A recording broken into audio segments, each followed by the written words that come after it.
Now Chandrayaan 3 successfully चांद के surface पर लैंड हो चुका है और ऐसा करने के लिए हमें किसी भी कंट्री या फिर ऑर्गेनाइजेशन की परमिशन की जरूरत नहीं पड़ी। आपने अपनी लाइफ में कभी ना कभी जरूर सोचा होगा कि आखिर ये जो चांद है और जो दूसरी सेलेस्टियल बॉडीज है, क्या कोई ऐसी ऑर्गेनाइजेशन है जो कि ये मेंटेन करती है कि कोई अगर इन बॉडीज पर जाता है तो उन पर किस तरह के रूल्स अप्लाई होंगे। करंटली सिर्फ एक ऐसी ट्रीटी है जो कि इस चीज को क्लेरिफाई करती है, जैसे कि आउटर स्पेस ट्रीटी कहा जाता है, जैसे कि 114 कंट्रीज के द्वारा साइन किया गया है। इस ट्रीटी को यूएन की एक ऑर्गेनाइजेशन के द्वारा बनाया गया है। एसेंशियली इसमें यह लिखा गया है कि कोई भी कंट्री पृथ्वी के बाहर किसी भी जगह को क्लेम नहीं कर सकती है, फॉर एग्जाम्पल चांद, और वो उसे अपने सोवरेन टेरिटरी में ऐड नहीं कर सकती है। और इसके साथ साथ अगर कोई प्राइवेट कंपनी भी किसी दूसरी सेलेस्टियल बॉडी पर जाती है किसी भी काम के लिए, तो जिस भी कंट्री की वो कंपनी है उस कंट्री की रिस्पॉन्सिबिलिटी होगी अगर किसी दूसरी कंट्री के चीज को नुकसान पहुंचती है तो। इस ट्रीटी को इसलिए बनाया गया था क्योंकि इससे इंश्योर किया गया कि स्पेस जो है वो सबके लिए अवेलेबल हो,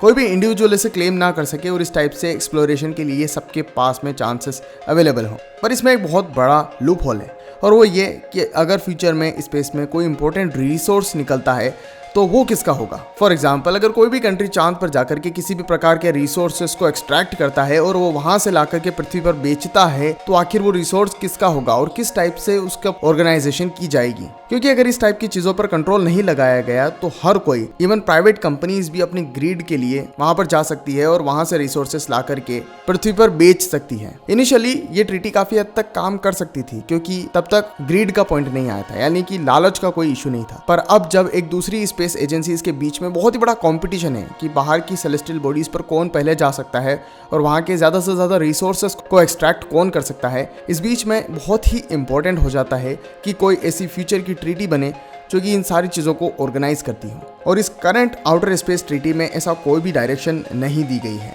सो एसेंशियली चांद का मालिक कौन है या फिर बाहर के किसी भी ऑब्जेक्ट का मालिक कौन है, इसे समझने के लिए हम लोग फ्यूचर में ट्रीटी बनाएंगे, लेकिन वो किस अकॉर्ड पर बनेगी। वैसे क्या आप जानते हैं कि पृथ्वी पर भी अभी भी बहुत सारी ऐसी जगहें हैं जो कि अनक्लेम्ड है। पृथ्वी पर जो साउथ पोल है, यानी कि जिसे अंटार्कटिका भी कहा जाता है, वो आज भी ऑलमोस्ट पूरा ही अनक्लेम्ड पड़ा हुआ है। कुछ कंट्रीज है जिन्होंने उसके ऊपर अपने अपने बेसेस बनाए हुए हैं, लेकिन इसके अलावा मोर और लेस वहां पर किसी भी तरह की लाइफ नहीं है और कोई भी इंडिविजुअल वहां पर जाकर के रह सकता है अगर आपके पास में अप्रोप्रिएट रिसोर्सेस हो तो। सिमिलरली जो हाई सीज होते हैं वो भी इंटरनेशनल कंडीशंस के अंदर आते हैं, यानी कि वो किसी भी एक इंडिविजुअल कंट्री के नहीं है बल्कि ह्यूमैनिटी में सबके हैं और वहां पर किसी भी पर्टिकुलर कंट्री के रूल्स भी एप्लीकेबल नहीं होते हैं। एक कंट्री के 12 नॉटिकल माइल्स दूर तक उस कंट्री की सॉवरेनिटी होती है, यानी कि वहां पर मिलने वाले रिसोर्सेस को वो कंट्री अपने समझ करके एक्सट्रैक्ट कर सकता है। इसे एक्सक्लूसिव इकोनॉमिक जोन कहा जाता है और यहाँ तक कंट्री अपनी नेवी और दूसरी कमर्शियल एक्टिविटीज कर सकते हैं। इसके बाद में जो समुद्र होता है उसे इंटरनेशनल वाटर्स कहा जाता है, जहां पर कोई भी कंट्री क्लेम नहीं कर सकती है और वहां से मिलने वाला रिसोर्स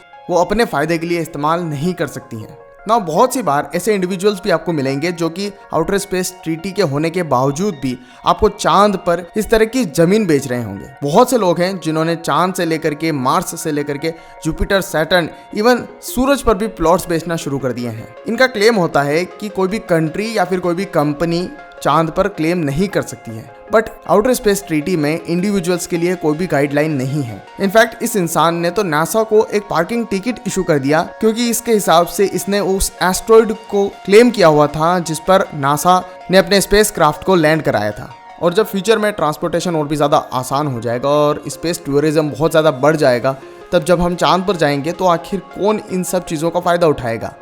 और क्या हमें लीगली को चांद पर रहने के लिए रेंट मांग सकता है। और क्या अगर बहुत से लोग चांद पर या फिर किसी दूसरे प्लैनेट पर जाता है तो क्या वहां पर भी वही रूल्स एप्लीकेबल होंगे जो कि पृथ्वी पर एप्लीकेबल होते हैं, और अगर होंगे तो किस कंट्री के रूल्स एप्लीकेबल होंगे। चांद पर किसी इंसान का जन्म होता है तो आखिर वो किस देश का सिटीजन होगा। क्या वो उस देश का सिटीजन होगा जहाँ से उसके माता पिता गए थे, या फिर उसके पास में स्पेसिफिकली चांद की ही सिटीजनशिप होगी। इवन दो हम लोग अभी के टाइम में इसे काफ़ी हद तक एंटरटेनमेंट की तरह ही देखते हैं, बट फ्यूचर में ये सारे क्वेश्चंस बहुत ही ज़्यादा इंपॉर्टेंट होने वाले हैं और इशू बहुत बड़ा होने वाला है कि आखिर किस टाइप से इन सभी चीज़ों को रेगुलेट किया जाए। सो एट द एंड यही कहना चाहूँगा कि चाहे स्पेस की कोई बॉडी हो, चाहे कोई प्लैनेट हो, चाहे इवन सन ही क्यों ना हो, ये काफ़ी हद तक पूरी ह्यूमैनिटी के लिए होने चाहिए, ना कि किसी इंडिविजुअल के लिए जो कि सिर्फ प्रॉफिट के लिए या फिर अपने खुद के फायदे के लिए वहाँ पर एक्सट्रैक्शन करना चाहता हो। और जिस तरह से पृथ्वी को हम लोगों ने डैमेज कर दिया है, उसी तरीके से अब इन आउटर स्पेस ऑब्जेक्ट्स को भी हमसे खतरा हो गया है। होपफुली फ्यूचर में कुछ ऐसी ट्रीटीज एस्टैब्लिश होंगी जिनसे कि